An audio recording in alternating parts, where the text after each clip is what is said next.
Um, my name is Margaret in Windsor. It really is. I was kidnapped from Buckingham Palace in 41, brought to Moulton, Alabama, and given the name of a deceased twin, Peggy Dempsey. I later married a Childers, and I still have to go by that name. Both twins had been killed by their mother. They were born out of wedlock, and I grew up being told that was my name. Now then, I'm going to skip. In 1977, I wrote a book about mind control. I had worked for doctors, and Larry Flint was shot during that time I was writing it in Lawrenceville, Georgia, and I was writing the book in Marietta. And later, April the 1st of 80, I had antifreeze put in me and should have died. It was a fiasco and that happened to me, and I was taken illegally across the state line, where later I worked for Fred Simpson in 1980, the Madison County District Attorney there. Passed a background check for that was required to go to work there, yet I had just been filled full of antifreeze, illegally locked up and transported 3 different times to across the state line in Alabama, when I simply asked for a tox screen to be done at the first hospital. And man, they meant to kill me. I'm going to skip all the other. I was in the political campaign in August the 31st of 83 to replace Larry McDonald, one of the doctors I had written about in the book, and then I get the antifreeze. I think it's because of the book. I found out in 83 my real name is Margaret Ann Windsor. I was kidnapped in 41, born in 39, and my own uncle, who became the illegal George VI, had kidnapped me with the Kennedys, who was ambassador then, and Roosevelt, and the Rockefellers, Rothschilds, the New World Order, or if you want to refer to them as the Illuminati. Now then, I'm going to skip to my jobs being shut down and all that, and I came to Roanoke in '06, and I couldn't get a job. I couldn't get a place to live. It's how can you believe that just about everybody lied? I'm going to skip to the only person who, it was almost like he was assigned to me or something, was Terry Sawyer. I do know that he showed me badges where he was supposed to work for the Drug Enforcement and for the Park Service, National Park Service out of D.C., Uniform Division.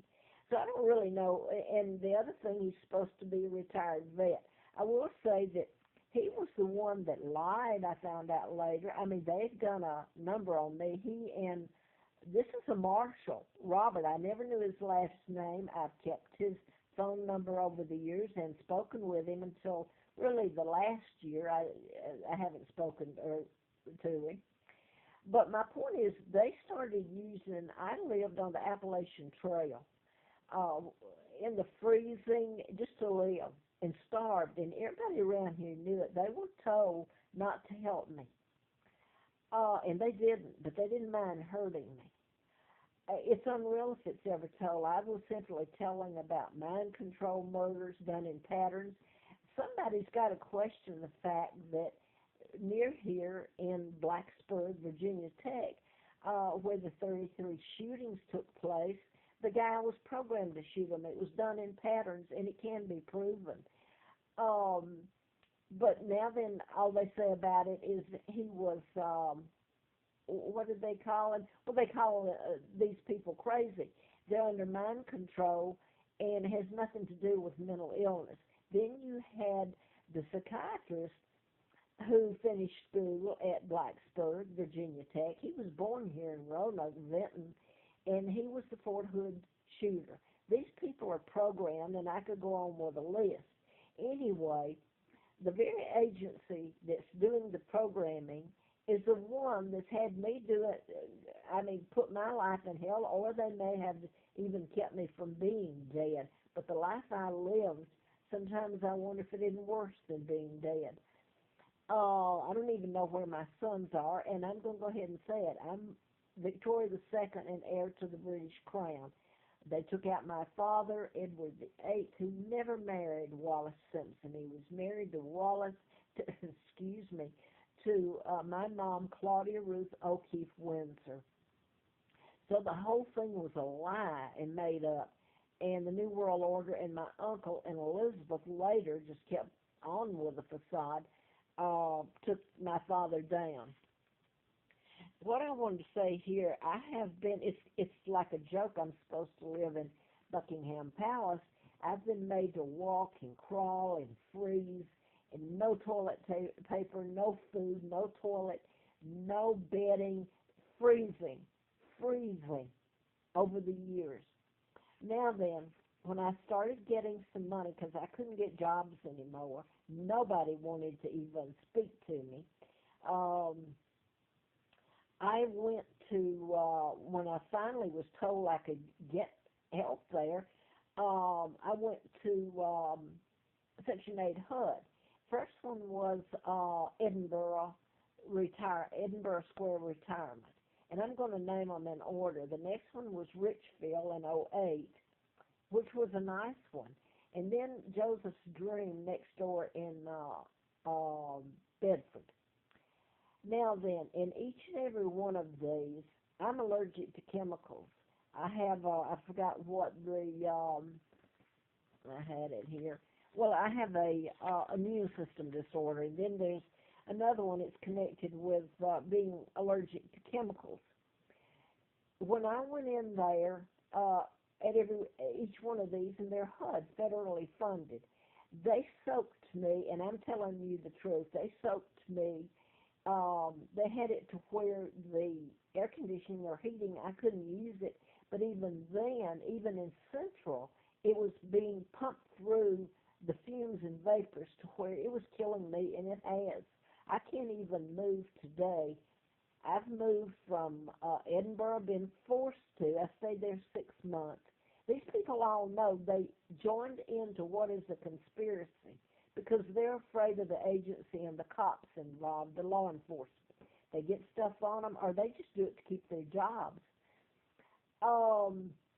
I can't get an attorney, so they could just say their hands are clean. Most of these people I'm looking at now that did it still are at the same jobs they had then.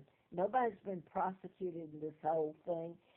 Now then, I'm left like all three of them. I had to leave at Bedford at Joseph's Dream. I managed to stay from July the 1st till February the 28th, which was 7 months exactly, I believe. Anyway, it was horrible there. You can't even tell it. It makes my immune system attack itself. The vapors and fumes pumped into these places were like enough to kill anybody, not just me that has an allergy and my immune system shuts down. So I've had to break the lease, and on the first one I had a letter from the doctor. Now then, I have been moved around so many times. Roanoke, I've tried to leave. I've been forced to come back, and I've been made to look like a nutcase unless you really care to listen to it. And I've got papers on me. That's the thing. I can't get an attorney. I can't walk now. There's going to be ice the next few days. I try to leave town, and I'm hustled back here, okay, to Roanoke. I was told after I left Joseph's Dream, and the world should see what these places have done to me, but by my breaking the lease, I can't get anything else either. They look back and say, well, you broke a lease. I have not failed to pay my rent. That was always paid. So now then, I had to, when I had to come back over here to Roanoke from Joseph's Dream, it's owned by a black minister out of Washington, North Carolina. He has a whole bunch of them. I had to move from there because of the fumes and vapors. And I came over back to Roanoke, and I applied at their place, and I've just called this girl. Melinda's Melody, and it's in Christiansburg, Virginia, and that's next to Virginia Tech, where a whole bunch of the mind control murders have happened. So her response to me, I did nothing wrong. They have joined in a conspiracy, and to put fumes and chemicals in on me like they've done is like assault and battery. So there's a whole list of crimes these people have committed, and nothing will be done to them. I just called her because I've had to go back and apply to these places where I've been because I can't afford anything really but the HUD, low income, and I've been made to go back and beg people to live there, like Edinburgh and now Richfield and the place I just said, Mower, out of Bedford, the Joseph's Dream, and I've begged these people who assaulted me. I did nothing wrong, and now then they reject me and say they're having to get a background check done on me. Well, I'm going to read you. When I came here from Joseph's Dream in Bedford and all that happened there, I came over here, and they have a new one in Christiansburg, Melinda's Way. It's a Melinda S. Moore housing on Thaddeus Lane in Christiansburg. That's next to Virginia Tech.